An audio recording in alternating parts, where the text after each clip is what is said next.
Hello, you're watching Property Soul Podcast and I'm Vina Ip.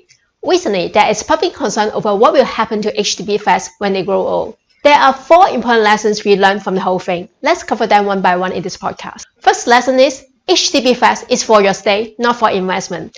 It all started when some people look for older HDB flats hoping that these flats will be picked for SERPs or Selective On-Board Redevelopment Scheme, just like owners of old condos who make a fortune out of successful on-board sale.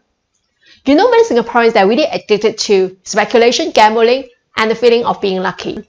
But last March, our National Development Minister Lawrence Wong came out to remind the public that not all HDB flats are eligible for SERPs. Since 1995, only 80 sites or 4% of all HDB flats have been selected for SERPs. The rest of them will eventually be returned to the government when their lease expires. His words immediately shattered the dreams of HDB owners waiting for or speculating for SERPs. Prices of older flats drop. After buyers find out the age of older flats, they don't even bother to go for flat viewing. Lessons learned: HDB is a government home ownership scheme meant for owner occupation only. HDB flat is a home. A home is not for investment or speculation. From now on, be practical when buying your HDB flat. Instead of going for SERPs, go for SAF.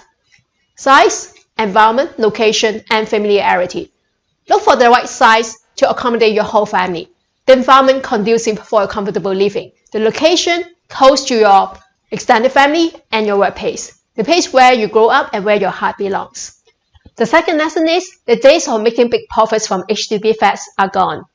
A first-hand HDB flat is often viewed as a citizenship entitlement. You can buy it at a highly subsidized rate from the government, and then resell it many years later for a much higher price in the open market. Hopefully, an eager buyer willingly to give you a generous amount of cash over valuation. Our parents who bought the first-hand flats from HDB will see the value of their flats jumped almost tenfold. Our media also loves to pick up stories about how individual HDB transactions can cost the $1 million mark, despite the fact that these are all exceptional cases. But those good old days are gone. The SRX figures just show that last month HDB resale prices have dropped 13.5% since the last peak in April 2013. The days of selling HDB flats can make a generous sum from COE are gone. Buyers are underpaying an average of $1,000 below the flat's estimated market value.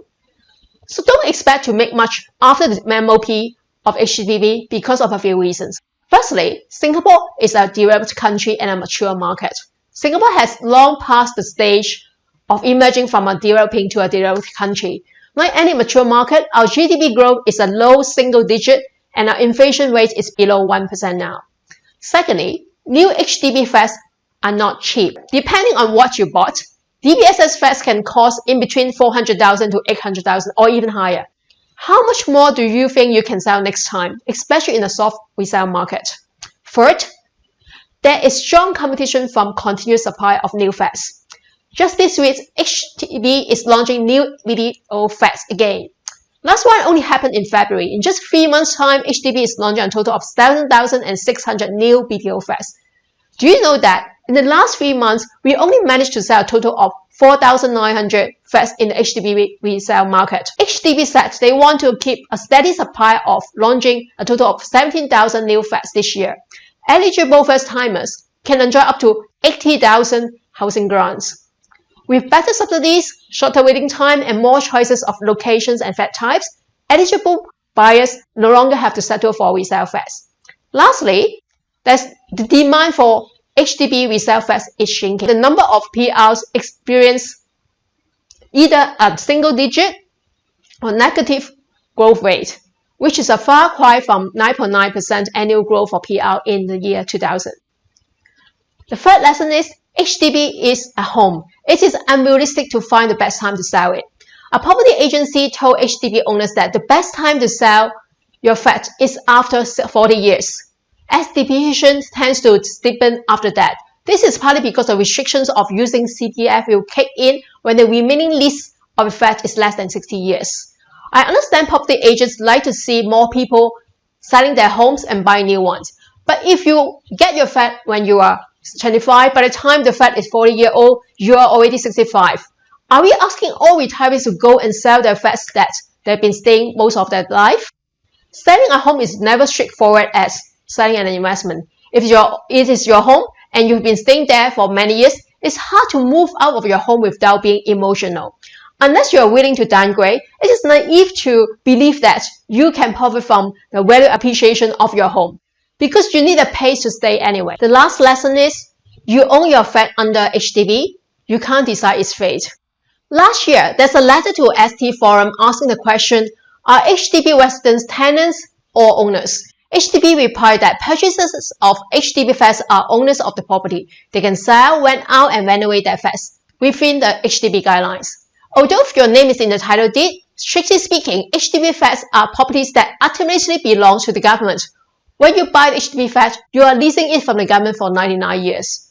You pay the down payment and mortgage to be given the right to use the flat, and your actions are governed by rules and regulations by HDB.